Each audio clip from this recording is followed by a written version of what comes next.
Guys, subukan ninyo ang ganitong negosyo, no? Chicken proben at saka balat ng manok. Subukan ninyo sa inyong lugar. Ito kasi guys, sikat ito sa Metro Manila, Cavite, Laguna, Batangas, Bulacan, Pampanga. Makikita mo ang mga ganitong negosyo. Baka wala pa sa inyong lugar, sa mga probinsya, yung mga matataong lugar sa inyong bayan. Subukan ninyo ito guys.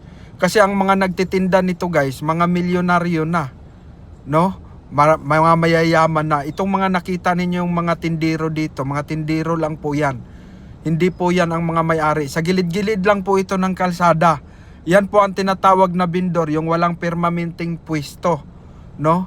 Pero pwede ka naman magbayad o magpaalam sa barangay, pahintulutan ka naman, magbabayad ka ng 50 pesos, 30 pesos. Ganun po dito sa GMA.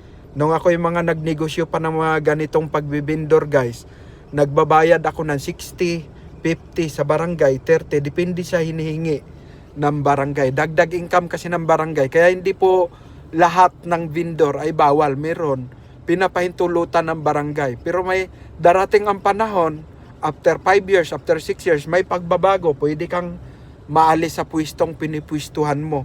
Ganun po ang vendor, no? Ang kagandahan kasi sa vendor, kahit kung saan yung daloy ng mga tao, pwede kang makapwesto kasi vendor ka eh. Kumbaga, hindi katulad dyan sa may mga pwesto na talagang nanatiling hanggang dyan lang. Ang moving cart kasi na mga negosyong mga ganito, pwede mo ilipat-lipat, no? Ganun kaganda ang pagbibindor. So inuulit ko, hindi naman lahat bawal kasi ako matagal akong nagninegosyo ng vendor. 15 years ako, 60 plus ang aking mga tauhan sa pagbibindor. Kaya hindi ako pwedeng lituhin sa mga pagbibindor dahil kabisado ko ang pasikot-sikot, no?